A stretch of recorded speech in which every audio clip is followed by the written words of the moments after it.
ಅರೆ ಕಡಿಮೆ ಹಾಕು ಆದ್ರೆ ಅಸಲಿ ಹಾಕು. MDH ಕಾಶ್ಮೀರಿ ಕೆಂಪು ಮೆಣಸಿನ ಪೌಡರ್. MDH. ಇನ್ನೊಂದ್ ಕಡೆ ಅನನ್ಯ ಭಟ್ ನಾಪತ್ತೆ ಕೇಸ್ನ ಬೆನ್ನು ಬಿದ್ದಿರುವಂತ SIT ಸುಜಾತಾ ಭಟ್ ಜನ್ಮ ಕುಂಡಲಿಯನ್ನ ಜಾಲಾಡ್ತಿದ್ದಾರೆ. ಅದು ಕೂಡ 1985ರಿಂದ 2025ರವರೆಗಿನ ಬ್ಯಾಕ್ ಗ್ರೌಂಡ್ ಅನ್ನ ಜಾಲಾಡ್ಲಾಗ್ತಿದೆ.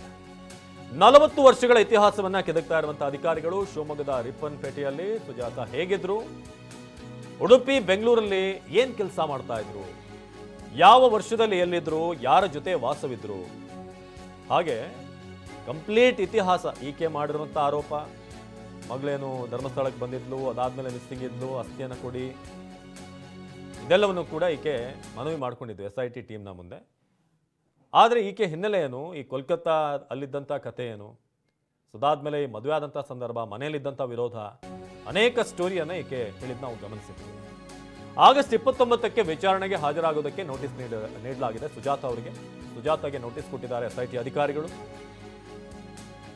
ಆಗಸ್ಟ್ 29ರಂದು ವಿಚಾರಣೆಗೆ ಸುಜಾತಾ ಹಾಜರಾಗುವಂತ ಸಾಧ್ಯತೆ ಇದೆ. ಸುಜಾತಾಗೆ ಪ್ರಶ್ನೆಗಳ ಮೇಲೆ ಪ್ರಶ್ನೆಯನ್ನ ಕೇಳೋಕೆ SIT ಅವರು ಸಜ್ಜಾಗಿದ್ದಾರೆ. 2003ರಲ್ಲಿ ಅನನ್ಯ ಕಾಣೆಯಾಗಿದ್ದಂಥ ಸಂದರ್ಭದಲ್ಲಿ ಸುಜಾತಾ ಎಲ್ಲಿದ್ರು, ಅನನ್ಯ ಮಗಳೇನ, ಹೌದಾ ಇಲ್ವಾ, ಯಾಕಂದ್ರೆ ಆಕೆಯ ಸ್ಟೇಟ್ಮೆಂಟಲ್ಲೇ ದ್ವಂದ್ವ ಆಯಿತು. ಪೃಥ್ವಿ ಹೆಚ್ಚಿನ ಡೀಟೇಲ್ಸನ್ನು ಕೊಡ್ತಾ ಇದ್ರು. ಪೃಥ್ವಿರೀಗ ನಾವು ಸುಜಾತಾ ಭಟ್ ವಿಚಾರವಾಗಿ ಬರೋದಾದರೆ, ಈಕೆಯ ಹೇಳಿಕೆ ಮೊನ್ನೆವರೆಗೂ ಕೂಡ ನನ್ನ ಮಗಳೇ, ನನಗೆ ಅಸ್ಥಿ ಬೇಕು, 2003ರಲ್ಲಿ ಮಿಸ್ಸಿಂಗ್ ಅಂತ ಹೇಳಿದ್ದು. ಅದಾದಮೇಲೆ ಈಕೆ ತೆಗೆದುಕೊಂಡಂಥ U-turn, ಹೇಳಿಕೆಗಳಲ್ಲಿ ಗೊಂದಲ, ಇದೆಲ್ಲವೂ ಕೂಡ SIT ತನಿಖೆ ಮೂಲಕ ಗೊತ್ತಾಗಬೇಕಾಗಿದೆ. ಸೊ ಆ ನೋಟಿಸನ್ನು ಆಲ್ರೆಡಿ ಕೊಡಲಾಗಿತ್ತು, ಆದರೆ 29ಕ್ಕೆ ಆಕೆ ಹಾಜರಾಗ್ತೀನಿ ಅಂತ ಕೂಡ ಹೇಳಿರುವಂಥದ್ದು ಗೊತ್ತಾಗಿದೆ. ಸೊ ಏನು ನಿರೀಕ್ಷೆ ಮಾಡ್ಬೋದು ಅಂತ 29ನೇ ತಾರೀಕು? ಅವಿನಾಶ್, ಏನು ಸುಜಾತಾ ಭಟ್ ತನ್ನ ಮಗಳು ಕಾಣೆಯಾಗಿದ್ದಾಳೆ. ಸೊ ತನ್ನ ಮಗಳು ಅಂದರೆ ಆ ಸಂದರ್ಭದಲ್ಲಿ ಕಾಣೆಯಾಗಿದ್ದಂಥ ಮಗಳ ಅಸ್ಥಿಯನ್ನು ಹುಡುಕೊಡಿ ಅಂತ ಬಂದಿದ್ದಂಥದ್ದು. ಈಗ ಅಸ್ಥಿ ವಿಚಾರಕ್ಕೆ ಬಂದು ಈಗ ಅದು ಆಸ್ತಿ ವಿಚಾರದವರೆಗೂ ಕೂಡ ತಲುಪಿರುವಂಥದ್ದು. ಸೊ ಆಸ್ತಿಯ ವಿಚಾರವಾಗಿ ವ್ಯಾಜ್ಯವನ್ನು ಇಟ್ಕೊಂಡು, ಅಂದರೆ ಏನು ಉಡುಪಿಯ ಪರಿಕರದ ಆಸ್ತಿಯ ವ್ಯಾಜ್ಯವನ್ನು ಇಟ್ಕೊಂಡು ಈ ರೀತಿ ಒಂದು ಡ್ರಾಮಾ ಮಾಡಿದರು ಅನ್ನೋದು ಈಗ ಬಯಲಾಗಿರುವಂಥದ್ದು. ಅಂದರೆ ಈಗ SITಗೂ ಕೂಡ ಒಂದು ಕ್ಲಾರಿಟಿ ಸಿಕ್ಕಿದೆ. ಅಂದರೆ ಸುಜಾತಾ ಭಟ್ ಕಂಪ್ಲೀಟ್ ಆಗಿ ಅಂದರೆ ಕಟ್ಟುಕತೆಯನ್ನು ಕಟ್ಟಿದ್ದಾರೆ. ಆಕೆಗೆ ಅನನ್ಯ ಭಟ್ ಅನ್ನೋ ಮಗಳೇ ಇರಲಿಲ್ಲ. ಸೊ ಆಕೆ ಅಂದರೆ ಪ್ರಕರಣದ ದಾರಿಯನ್ನು ತಪ್ಪಿಸಿರುವಂಥದ್ದು, ಮತ್ತು ಇಲ್ಲರ ಕಟ್ಟುಕತೆಯನ್ನು ಕುಕ್ಕಡಪ್ ಸ್ಟೋರಿಗಳನ್ನು ಹೇಳಿ ಎಲ್ಲರನ್ನೂ ದಾರಿ ತಪ್ಪಿಸಿದಾಳೆ ಅನ್ನೋ ಮಾಹಿತಿ ಇರುವಂಥದ್ದು. ಆದರೆ ಈ ಒಂದು ಪ್ರಕರಣ ಅಂದರೆ ಜಿಲ್ಲಾ ಪೊಲೀಸ್ ವರಿಷ್ಠಾಧಿಕಾರಿಗಳಿಗೆ ಆರಂಭಿಕ ಹಂತದಲ್ಲಿ ದೂರು ನೀಡಿದ್ರು. ಸೊ ಆ ಸಂದರ್ಭದಲ್ಲಿ ಎಲ್ಲರೂ ಕೂಡ ಕನಿಕರ ಪಟ್ಟಿದ್ರು. ಯಾಕೆಂತ ಹೇಳಿದರೆ ಆ ಸುಜಾತಾ ಭಟ್ ವಯಸ್ಸೇನಿದೆ ಅವ್ರದ್ದು, ಆ ವಯಸ್ಸಿಗಾದರೂ ಕೂಡ ಬೆಲೆ ಕೊಡಬೇಕು. ಆ ವಯಸ್ಸಿನಲ್ಲಿ ಯಾರಾದರೂ ಸುಳ್ಳು ಹೇಳ್ತಾರ ಅನ್ನೋ ನಿಟ್ಟಿನಲ್ಲಿ ಆಕೆ ಅವರನ್ನು ನಂಬಿದ್ರು. ಸೊ ಆದರೆ ಆ ಸುಜಾತಾ ಭಟ್ ಈಗ ಈ ರೀತಿ ಉಲ್ಟಾ ಹೊಡೆದಿರುವಂಥದ್ದು. ಅನನ್ಯ ಭಟ್ ಅನ್ನೋ ಮಗಳೇ ಇರಲಿಲ್ಲ ಅಂತ ಒಂದು ಕಡೆ ಹೇಳ್ಕೊಳ್ತಾರೆ, ಇನ್ನೊಂದು ಕಡೆ ಅದನ್ನು ಇಂಟರ್ವ್ಯೂ ಮಾಡಿದಂಥವ್ರಿಗೆ ಬೆದರಿಕೆಯನ್ನು ಕೂಡ ಹಾಕಲಿಕ್ಕೆ, ಅಂದರೆ ಒಂದು ಬ್ಲ್ಯಾಕ್ ಮೇಲ್ ಮಾಡಲಿಕ್ಕೂ ಕೂಡ ಮುಂದಾಗ್ತಾರೆ.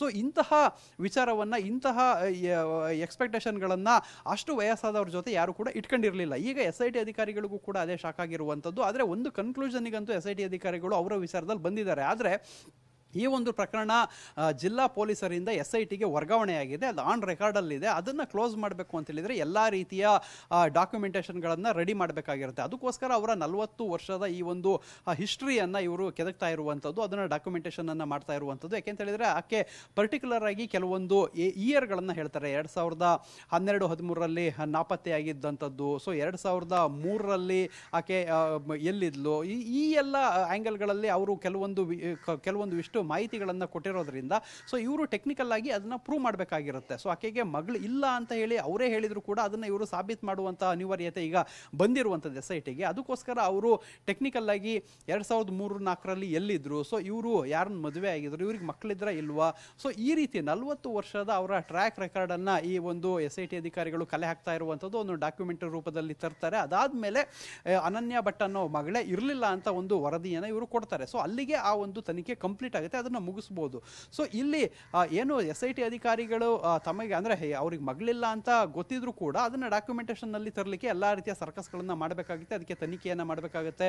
ಸೊ ಇವರು ಏನು ಉಡುಪಿ, ಶಿವಮೊಗ್ಗದ ರಿಪ್ಪನ್ಪೇಟೆ, ಬೇರೆ ಬೇರೆ ಜಾಗಗಳ ಹೆಸರುಗಳು ಇನ್ನೇನು ಮೆನ್ಷನ್ ಮಾಡ್ತಾರೆ ಅಲ್ಲಿಗೆಲ್ಲ ಈಗ ಹೋಗಿರುವಂಥದ್ದು, ಕೆಲವೊಂದು ಮಾಹಿತಿಯನ್ನು ಕಲೆಕ್ಟ್ ಮಾಡಿದ್ದಾರೆ. ಮತ್ತು ಕೋಲ್ಕತ್ತಾದಲ್ಲಿ CBIಯಲ್ಲಿ ಸ್ಟೆನೋಗ್ರಾಫರ್ ಆಗಿ ತಾನು ಕೆಲಸ ಮಾಡ್ತಾ ಇದ್ದೆ ಅಂತ ಹೇಳಿ ಆರಂಭಿಕ ಹಂತದಲ್ಲಿ ಸುಜಾತಾ ಭಟ್ ಅವರೇ ಹೇಳಿದರು. ಸೊ ಅಲ್ಲಿಗೂ ಕೂಡ ಇವರು ಭೇಟಿ ನೀಡಿ ಅಂಥ ಸುಜಾತಾ ಭಟ್ ಅನ್ನೋಂಥವ್ರು ಸ್ಟೆನೋಗ್ರಾಫರ್ ಆಗಿ ಏನು ಕೋಲ್ಕತ್ತಾದಲ್ಲಿ ಇರಲಿಲ್ಲ ಅನ್ನೋ ಮಾಹಿತಿಯನ್ನು ಕೂಡ ಕಲೆಕ್ಟ್ ಮಾಡಿರುವಂಥದ್ದು. ಸೊ ಅದನ್ನೆಲ್ಲ ಡಾಕ್ಯುಮೆಂಟ್ ಆಗಿ ಮಾಡ್ತಾರೆ. ಡಾಕ್ಯುಮೆಂಟ್ ಆಗಿ ಮಾಡಿ ಆ ಕೇಸನ್ನು ಕ್ಲೋಸ್ ಮಾಡಲಿಕ್ಕೆ ಎಲ್ಲ ರೀತಿಯ ಸಿದ್ಧತೆಗಳನ್ನು ಮಾಡ್ಕೊಂಡಿರುವಂಥದ್ದು. ಆದರೆ ಪ್ರಮುಖವಾಗಿ ಈ ಒಂದು ಅವರು ಕಟ್ಟಿರುವಂಥ ಕುಕ್ಕಡಪ್ ಸ್ಟೋರಿ ಏನಿದೆ, ಸೊ ಅವರು ಹೇಳ್ತಾ ಇರುವಂಥ ವಿಚಾರ ಏನಿದೆ, ಇದರಲ್ಲಿ ಏನು ತಿರುಳಿಲ್ಲ ಅನ್ನೋದು ಈಗ SITಗೆ ಗೊತ್ತಾಗಿದೆ. ಅದನ್ನೇ ಈಗ ಡಾಕ್ಯುಮೆಂಟ್ ಆಗಿ ತರುವಂತಹ ವಿಚಾರಕ್ಕೂ ಕೂಡ ಮುಂದಾಗಿರುವಂಥದ್ದು. ಸದ್ಯಕ್ಕೆ ಅವರಿಗೆ ನೋಟಿಸನ್ನು ಕೊಟ್ಟಿದ್ದಾರೆ.